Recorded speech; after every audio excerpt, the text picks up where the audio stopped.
Vamos a comenzar diciendo que el libro de los Hechos es un tomo, o digamos el segundo tomo, doctor Lucas escribió, que el mismo que escribió el Evangelio de Lucas es el mismo escritor de este libro.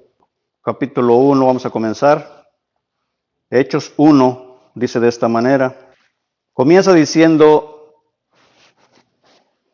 en el primer tratado, oh Teófilo, hablé acerca de las cosas que Jesús comenzó a hacer y a enseñar, hasta el día que fue recibido arriba después de haber dado mandamientos por el Espíritu Santo a los apóstoles que él había escogido. En el primer tratado, ¿cuál era el primer tratado? Bueno, ya dijimos, el primer tratado era el libro de Lucas, porque es el mismo escritor. El libro de Lucas fue escrito por el doctor Lucas y el libro de los Hechos también fue escrito por el doctor Lucas. Así que por eso él envía esta carta o este libro o este tratado, como él le llama, a un tal llamado Teófilo. Y esta es una de las cosas que nosotros no hemos encontrado en las librerías, en la búsqueda de estos nombres de este personaje. No se encuentra mucha información sobre él.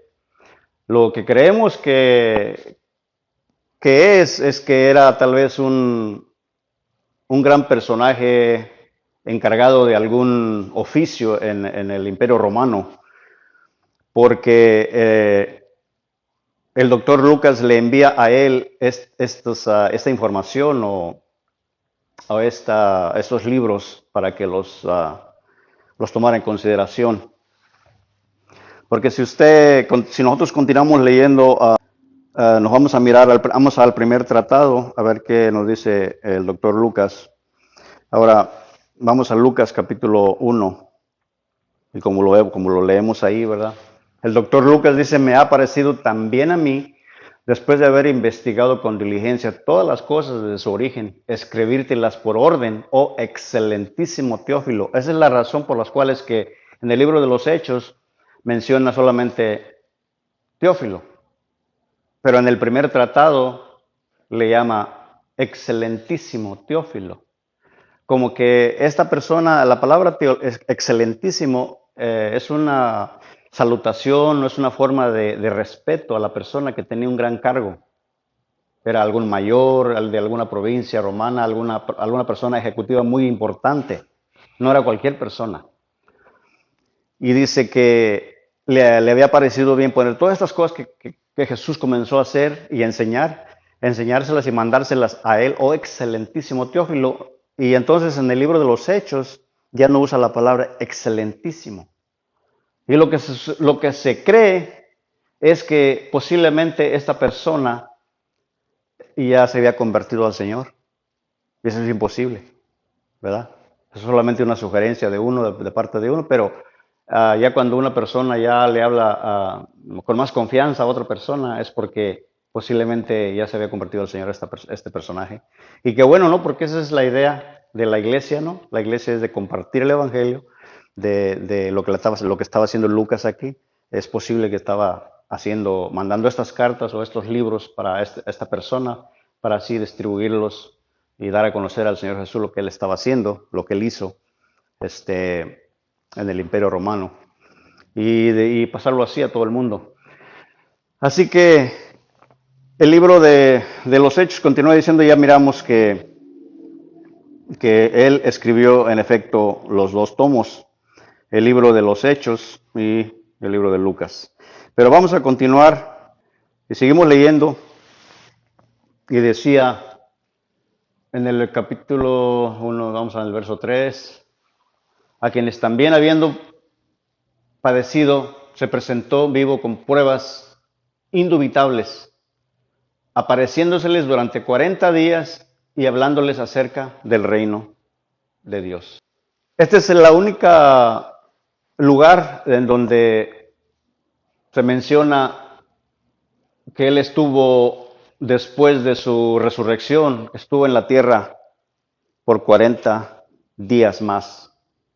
Es el único lugar en que nosotros nos enfocamos y podemos darnos cuenta, porque los evangelios no lo muestran, pero el libro de los Hechos narra este detalle, de que él estuvo 40 días y se les apareció a mucha gente en esos 40 días, dándoles mandamientos, diciéndoles, me imagino yo, muchas cosas que él vino a hacer a la tierra, ¿no? Se les apareció por 40 días, dice el verso 3, en la última parte. Durante 40 días hablándoles acerca del reino de Dios a la gente. Entonces ya sigue diciendo el verso 4, y estando juntos les mandó que no se fueran de Jerusalén, sino que esperasen la promesa del Padre, la cual les dijo, oístes de mí. Esa es una de las cosas que el Señor les mandó a los discípulos que hicieran, estando juntos, que no se fueran. Porque era en ese lugar en donde la promesa del Padre iba a llegar. Tenían que estar reunidos, tenían que estar en oración, tenían que estar juntos. Y en efecto, como lo vamos a mirar ya más en el capítulo que sigue, los que obedecieron, pues gozaron de ese privilegio, ¿no? De esa promesa que el Padre mandó. Y como lo dice el capítulo siguiente, que eran alrededor como de 120 personas los cuales recibieron esa promesa del Padre.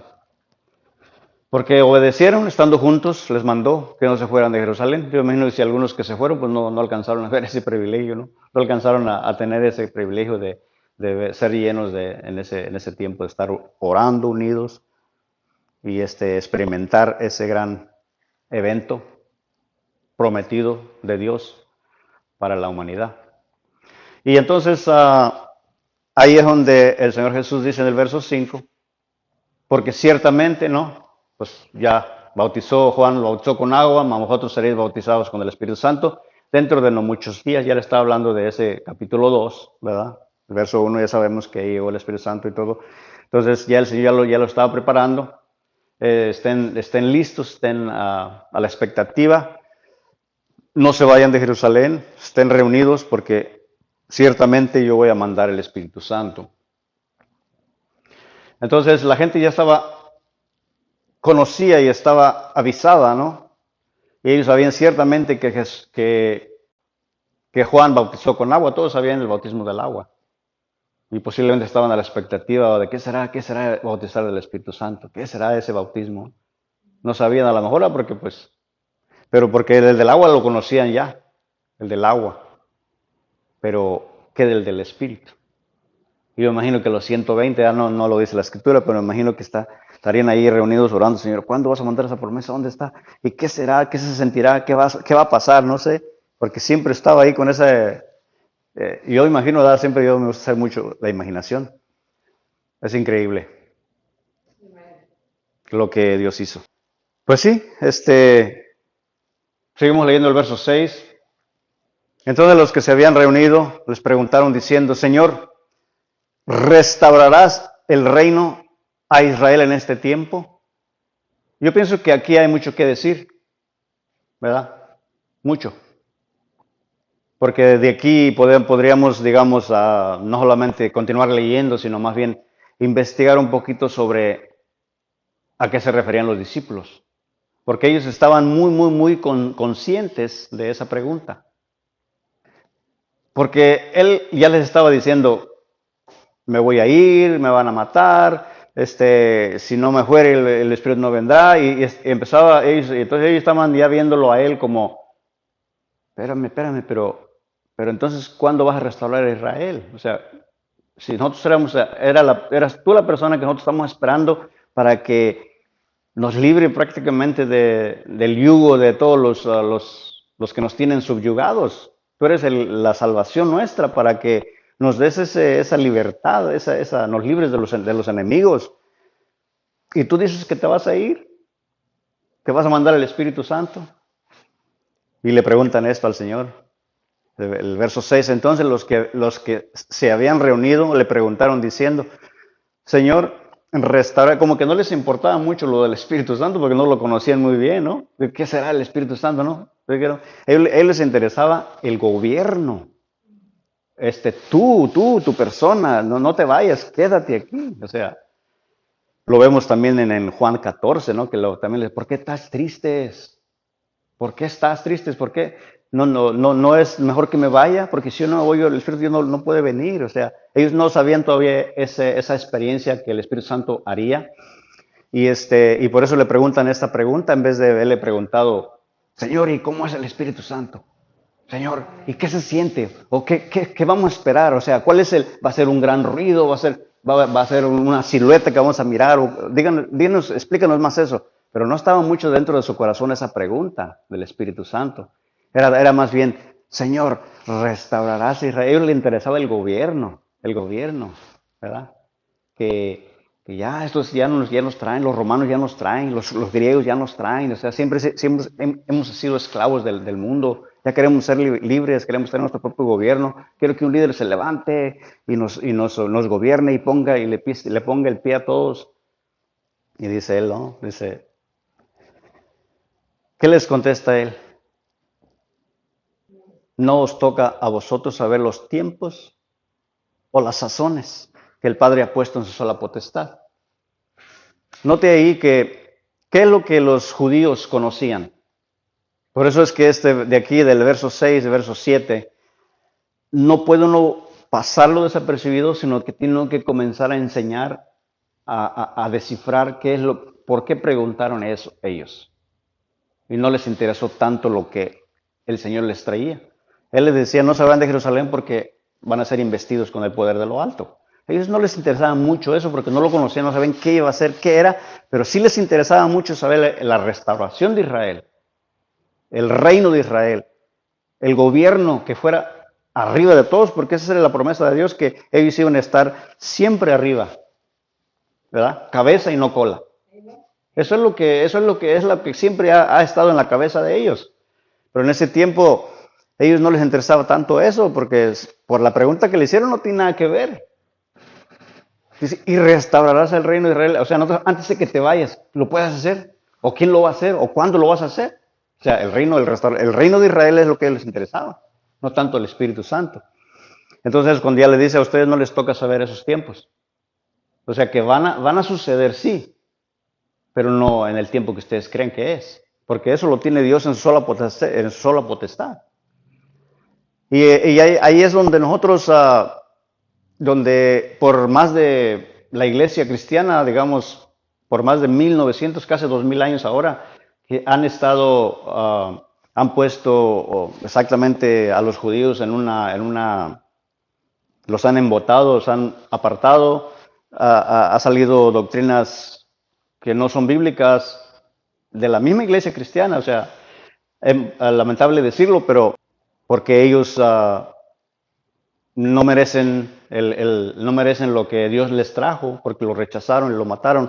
Entonces, la iglesia cristiana o las creencias o las doctrinas que han surgido han puesto a Israel en un plano que Dios ya lo rechazó.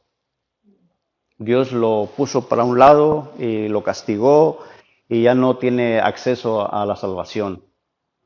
Y no es así. Por eso es que ellos le preguntan eso y por eso es que el Señor contesta esto. El Señor contesta, dice, no os toca a vosotros saber los tiempos ni las sazones. No les dijo, no va a ser restaurado nunca. O porque lo que ellos esperaban es un rey y de hecho lo están esperando, un rey, ¿verdad? Y el rey Señor, el rey Jesús, es el que va a venir. Al final de los tiempos, cuando ya todo se cumpla, cuando la iglesia se vaya y cuando Él establezca su reino en la tierra, por 1000 años, alguien se va a sentar en ese trono del rey David. Ese trono está vacío. Es un trono que ha estado vacío por muchísimo tiempo. El último rey que gobernó a Israel fue en la deportación a Babilonia, fue el último rey, ya nunca más se levantó otro. Y fue Jeconías, el rey Jeconías, de la descendencia de los reyes de Judá, fue el último el que calificaba para que naciera de su descendencia, naciera el Mesías, y eso vamos a hablar en otro estudio. Pero cuando regresó Israel a su tierra después de la cautividad, ya no tuvieron reyes, tuvieron gobernadores y hasta este día no han tenido reyes. Ese trono está vacío.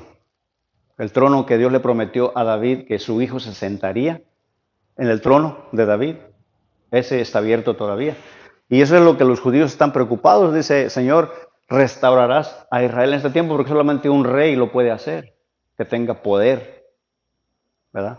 Entonces va a ser el rey Jesús el que va a restaurar, pero él les dice, no les toca a ustedes saber cuándo es que yo voy a regresar a hacer ese trabajo que ustedes me están preguntando. Eso es solamente Dios. Cuando Él lo diga, entonces lo voy a hacer, pero ahorita no, son otras cosas que van a suceder antes de que eso suceda. Y entonces es por eso que hay mucho que hablar en ello todavía, y yo pienso que podemos seguir hablando de ello en el siguiente estudio, porque hay mucho más que hablar del verso 6 y el verso 7, sobre la restauración de Israel, de hecho, porque eso es lo que les está importando a ellos ahorita en ese momento. Ellos no quieren saber, o a lo mejor no les interesa saber mucho de lo que el Señor Jesús, de la siguiente etapa que sigue. ¿Cuál es la siguiente etapa? La siguiente etapa es la del Espíritu Santo, el rol del Espíritu Santo. Pero a ellos no les interesa mucho porque como que dice, si les ordena que no salgan de Jerusalén, se reúnan ahí, esperen la promesa del Padre, era que estuvieran bien excitados, ¿no? Ya viene la promesa, ¿no? Y al contrario le pregunta, Señor, ¿restaurarás el reino? Porque a ellos les interesa el reino, les interesaba el reino, ¿verdad? Pero una vez que el Señor dice, no los tocas todos, ¿sabes? Voy a mandar lo que sigue, ¿verdad? Lo que sigue, después lo que sigue, ¿verdad? No les toca a vosotros saber los tiempos ni las sazones que el Padre ha puesto en su sola potestad. Pero lo único que sí les puedo decir, el verso 8, aquí vamos a terminar, dice, pero sí, lo que sí les digo es que sí vas a recibir poder cuando haya venido sobre vosotros el Espíritu Santo, y me seréis testigos en Jerusalén, en toda Judea y Samaria, y en Somerset, y en San Antonio, y en todos los lugares del mundo, y hasta el último de la tierra.